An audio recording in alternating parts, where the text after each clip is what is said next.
back. That game was absolutely bananas. I'm Husky. I'm mystified by the intensity of that last game. Mr. Bitter is what you can call me, though. I was mystified. Okay. I was gonna be so excited because I let you talk there, and then you choked, but then you turned it into a joke. Oh God, good stuff. So this is potentially the last game for the blue stream tonight, as MVP is currently down. Currently up. Excuse me. Incredible, amazing. Sorry, my mind was blown after that game. He's currently up.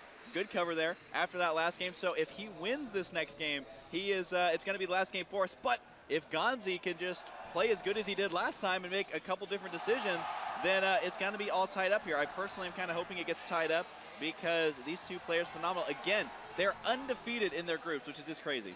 Oh man, and Husky, every time a fight would happen in that last game, there was also 2 other fights happening somewhere else. Yeah.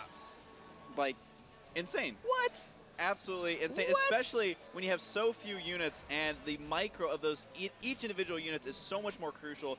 There's never really a moment where one player could just A-roll move into his opponent's base and kill him. It all was down to the micro on that one. Yeah, and that was awesome, man. I thought MVP was so dead like 4 times. Oh yeah, and he pulled it out, that Banshee. The timing of the cloak was phenomenal. So that is a game, I think that's going to be my favorite game from MLG so far, at least from today. That's the closest game we've casted.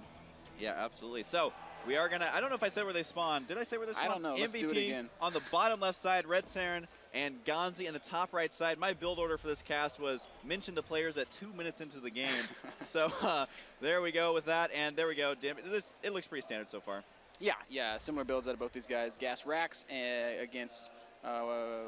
against Rax Gas is what I was trying to say there. So if I had to make a preponderance, it would be that Gonzi's leaning towards maybe an early Banshee, something like that. And, MVP looking like he just wants to do normal stuff. Rax Factory, Hellions, Marines, go, go, go.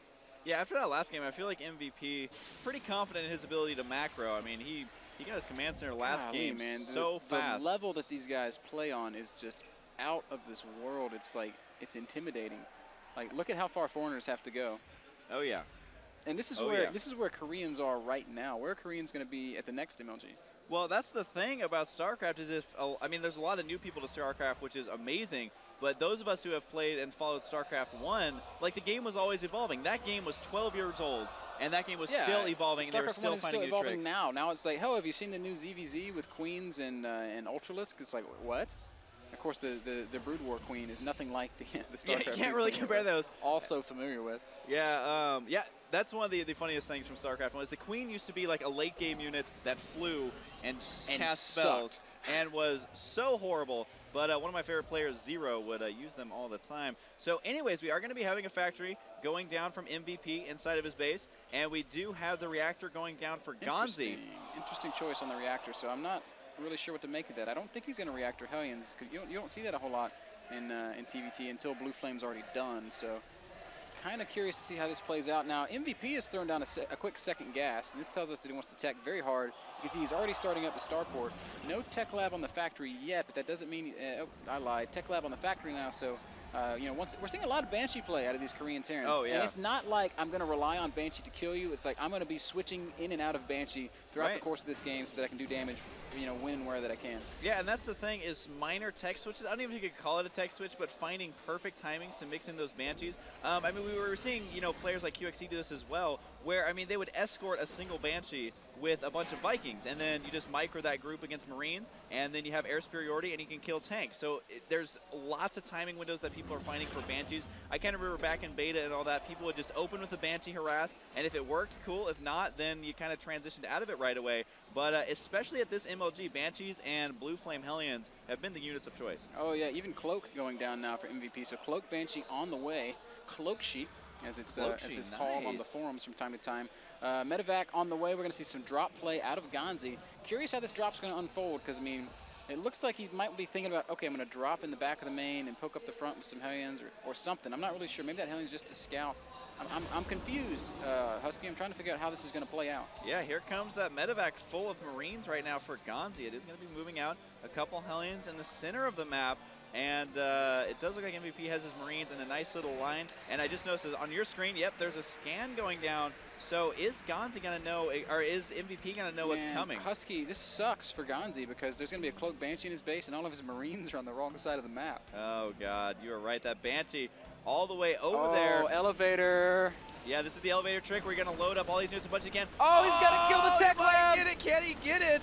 You were like, this really sucks for Gonzi, but if he can get it, this will be really good for Gonzi, especially since MVP has invested heavily in it. Look at the SCVs not being pulled able to off get the the tech lab, so the Cloak Banshee is going to get into the base of Gonzi, and now this is a super scary moment. Banshee moving along the top half of the map. How much damage did Gonzi do there? Killed 5 workers. I don't know if that's going to be enough because this Cloak Banshee is going to be terrifying. eBay is done though, and turrets are starting, so as long as Gonzi can buy himself some time, he might be able to get out of this. But look at all these depots are in the weirdest spot, so he could really lose a bunch of those. Oh yeah, absolutely. He's surrounded that geyser, so the Banshee is here. It's gonna start killing the SCVs, making the turret, but the turret Vikings is out almost as well. No, Vikings out. There is enough energy for a scan, so Gonzi should be able to repel this without taking too much damage.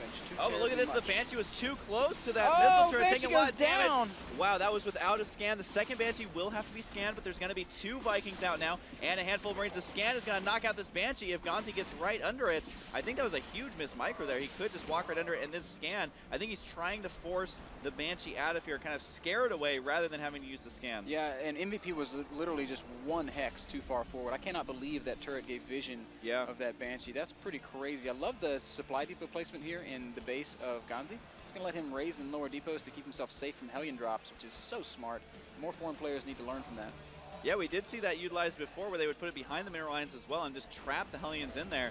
That was a highly entertaining game as well. Looks like MVP trying to poke in with just a couple of Hellions here. But, I mean, after that harassment, there is a supply advantage to Gonzi. And he also has, I would say, a pretty good SCV lead. I mean, 6 SCVs ahead of your opponent at this stage of the game is going to be exactly where you need to be. He just needs to make sure not to let his natural go down, although he's just now starting his natural. MVP a tiny bit ahead in that regard. Man, Gonzi's in great shape. You know, he's got a supply lead, he's got a worker lead, he's got units pushing out on the map, and siege mode is not even started, but that's not a big deal because we don't even have tanks out yet for MVP. Yeah, we do, though, however, have them for Gonzi, and he may find a timing here. Once again, these timings from Gonzi just seem so terrifying, where even in situations where he has less units, he just finds the right time to attack. He is going to be winging here. This siege tank is going to be doing a lot of damage. This is a scary push. SCVs are probably going to be pulled, I would think, but look, all the Marines in the natural of MVP, they're all going to die. Every unit for MVP dying. There is a Cloak Banshee there, though. I don't know if Gonzi has enough energy for a scan. He does. Great scan. Picks off that Banshee, and he's going to continue to push up the ramp, knocking out a depot.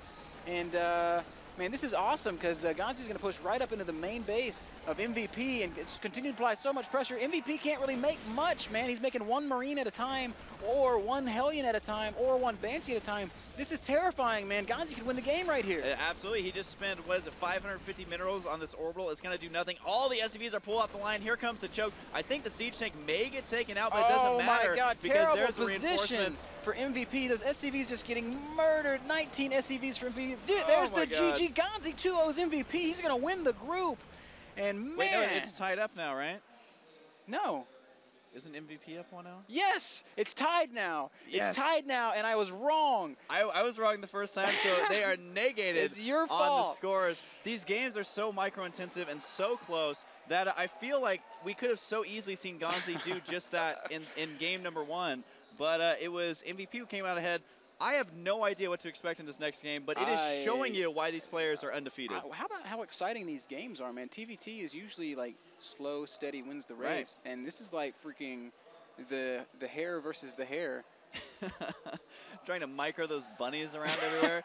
Yeah, that is no fun. It looks like I just saw Tall Dream Altar is the map that he's looking for. So no surprise here. They are going to be picking a macro-style map, and this is going to be the last game for tonight, unfortunately, on the blue stream. So I always feel bad for those people who are just tuning in. They just did the 24-hour shift. If you're just tuning in at like 3 a.m. or whatever time it is. There are people around the world working 24-hour right. jobs. I'm sorry, and for those people, you have the gold and silver package. Nice. With which you can get VOD access. So do check out those packages. Guys, the value that you get on that, a GSL season ticket is, you know, for 1 month, and it's like $10 if you're a repeat purchaser and like 25 bucks if you're a first-time buyer. NASL season pass is like 20 bucks. The seasons are very long, but the MLG pass, $30 for a year. Yeah, 12 months. $9.99. Which for, in internet land, that's literally like 10 decades.